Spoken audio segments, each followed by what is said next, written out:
በፍርሃትና በጸጸት ልትሞት የቀረብከው ወንድም አለም ስማ ልምከርህ ወንድምዬ። አነጋገር እየተቀየረ ነው። ያራዳ ልጅ እየሆንኩኝ ነው የታወጣሁት። ስማ ልንገርህ ግን ሲሪየስሊ ማለት ነው። እቺ ዓለም ቀልድ እንዳንሆነች አውቃለሁ። በቦክስ እየመታች ነው፣ በቀኝ በግራ በታች በላይ በቃ ልታወድቅ ቀርባለች። ችግሩ አይናፋርነህ፣ በጣም ትፈራለህ። መንቀሳቀስ አቅተዋል። የሆነ ነገር ትጀምርና ከዛ ታቆማለህ። በቃ ላይ ወደፊት መግፋት ትፈልግና ትመለሳለህ፣ ትሸሻለህ። የሆነ ነገር ትጀምራለህ፣ ታቋርጣለህ ምናምን። ይህ ደግሞ የሚያስጠላ ህይወት እንደሆነ እኔ ከራሴ አውቀዋለሁ። ልንገርህ፣ እኔ ከራሴ አውቀዋለሁ። እኔ አዶናይ ወደዚህ አሁን ወዳለሁበት ሞመንተም፣ አሁን ወዳለሁበት የአሰራር ዘዴ ለመሰቀል ስንት ልፋት ወስዶብኛል። ይህ ልፋት ደግሞ ዓለማዊ ልፋት አይደለም። ልንገርህ፣ ይህ ተነስቼ ፑሽአፕ ሰርቼ ምናምን ብሮ ተነስቼ ፑሽአፕ ለመስራት ለራሱ ተነስቼ ስራ ለመስራት ተነስቼ ቪዲዮ ፖስት ለማለት ተውኔ ሁሉ እኔ ቲክቶከር አንደኛ ቲክቶከር ነኝ ብዬ ለማመን ልንገርህ ምን ያህል ስቃይ ውስጥ እንዳለፍኩኝ እኔ ነኝ የማውቀው። and I think እግዚአብሔር ነው በዚህ ስቃይ ውስጥ እንዳልፍ ያደረገኝ። ለምን አንተን እንድመክርህ and I think እኔ አሁን ለመጎረር ሳይሆን ኦሬዲ የቲክቶክ ጫፍ ላይ ደርሻለሁ። በጣም ትልቅ የሆነ ለውጥ አምጥቻለሁ ህይወቴ ላይ። በጣም ትልቅ የሆነ ለውጥ በሁሉም አኳያ ነው የምትል አይተዋል አንተ። የነበርኩበትና አሁን ያለሁት ምን የሚወራ ምናምን ሳይሆን በቃ ላይ በተግባር ያሳየሁት ነገር ነው። እና እዚህ ሁሉ ደረጃ እንድደርስ ያደረገኝ ማን እንደሆነ ታውቃለህ? ሲሪየስሊ አሁን አንተ ገምተዋል በውስጥ ሜቢ ብዬ አስባለሁ። ወንድም አለም እግዚአብሔር ነው ባይ ዘ ዌይ ማለት ነው። ልንገርህ እግዚአብሔርን ስታምነው ሞትን መፍራት ታቆማለህ። እግዚአብሔርን ስታቀው ሞት አያስፈራህም። ገባህ? ባይ ዘ ዌይ ሞትን አይተህ ሞትን ከተቀበልክ በኋላ ነው እግዚአብሔር ሙሉ ለሙሉ የምታምነው። because ልንገርህ መንገድ ስትሻገር መኪና ይገጨኛል ብለህ የምትፈራ ሰው ከሆንክ ማለት ነው እግዚአብሔርን አታውቀውም፣ አታምነውም ማለት ነው። እናቴ ትሞትብኛለች፣ ቤተሰቦቼ እንዲህ ቢሆንብኝስ፣ ነገ እንደዛ በሆንስ የሚል ፍርሃትና ጥርጣሬ ካለ እግዚአብሔርን አታውቀውም፣ አታምነውም ማለት ነው። ወንድም አለም ልንገርህ እና የህይወት ስኬት የሚጀምረው ደግሞ ከዚህ ነው። በትናናሽ ነገሮች እግዚአብሔርን ማመን ስትጀምር መንገድ ስትሻገር ማየት እኮ አለ ታያለህ እኮ። ግን ኦኬ አይቺም እኮ ልገጭ እችላለሁ። ከተገጨው ግን እሰየው እግዚአብሔር አለ የታባቱ እግዚአብሔር ብሎት ነው። በትናናሽ ነገሮች እግዚአብሔርን ማመን ራስን ስታለማመድ ጧት ትነሳና ማለት ነው ሰውነትህ እኮ ተበላሽቷል።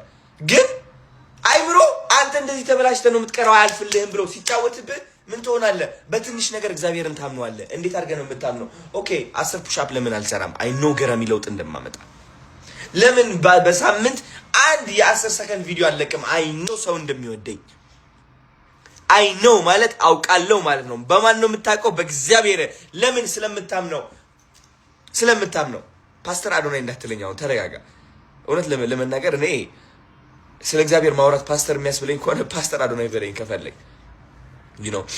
and ስታይ እኔ ዓለማዊ ነኝ። ኦፍ ኮርስ ላይክ አለባበሴ ምናምን ሻይን አደርጋለሁ፣ በሰዓት ለብሳለሁ ምናምን። ግን እግዚአብሔር በጣም ትልቅ ሚና አለው ህይወቴ ውስጥ እንድታውቀው ማለት ነው። ብዙ ነገር ከብዙ ነገር አውጥቶኛል እግዚአብሔር። ጸሎቴ ከብዙ ነገር አውጥቶኛል። ተረዳኛ? እግዚአብሔር ደግሞ ለምን እንደማይሰማ ላስረዳ። ለምን እንደማይሰማ እግዚአብሔር ላስረዳ። የሰው ውድቀትን ስትመኝ የሰው ውድቀት ያንተ ከፍታ እንደሆነ ልብህ ካወቀ ይህ ማለት ልብህ የተቆጣጠረው እግዚአብሔር ሳይሆን ሰይጣን ነው። ሰይጣን ልብህን የሚቆጣጠረው ደግሞ አይምሮ ላይ ጉብ በማለት ነው። አይምሮ ላይ ሆኖ ያ ልጅ ተሳካለት እኮ በቃ አንተ አያልፍልህም፣ እንደዚህ ከሆንክ ወድቀሃል፣ የራስህ ጊዜ አለ ብሮ፣ አንተ ይሳካልሃል፣ የጊዜ ጉዳይ ነው። ገባ? የሌላ ሰውን ጊዜ እያየ የራስን ጊዜ አታማረር። የራስህ ጽድት ያለ ወርቃማ የሆነ ጊዜ አለ። አዶናይ ገራሚ ቦታ ላይ ነው። አዶናይ ገራሚ ሆቴል ያድራል። አዶናይ ገራሚ ቤት አለው። አዶናይ በጣም ታዋቂ ነው።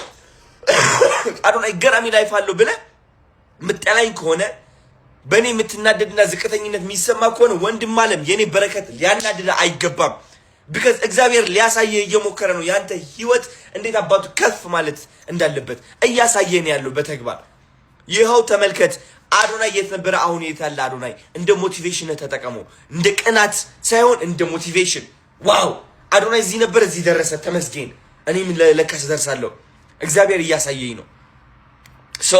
ሰው ልንገርህ፣ ሰው ሊያወድቅህ ይሞክራል። ያ ሊያወድቅህ የሚሞክር ሰው ግን አያልፍለትም በጭራሽ። ቢካዝ የሌላ ሰውን ውድቀት የሚመኝ ሰው የራሱን ውድቀት የሚመኝ ሰው ነው። ተረዳኸኛ? አንተ የኔ መስታወት ነህ፣ እኔ ያንተ መስታወት ነኝ። አንተ ላይ ያሰብኩት ጥሩ ነገር እኔ ላይ ይሆናል። አንተ ላይ ያሰብኩት መጥፎ ነገር ደግሞ እኔ ላይ መሆኑም አይቀርም። ለዛም ነው የምጠነቀቀው እኔ ሰዎች ላይ ክፉ ነገር ለማሰብ። ተረዳኸኝ አይደለ ወንድም አለም? ስኬታማ ትሆናለህ። የራስህ ጊዜ አለ። የሰው ጊዜ እያየ የራስን ጊዜ አታማር። እወድሃለሁ ልልህ እፈልጋለሁ።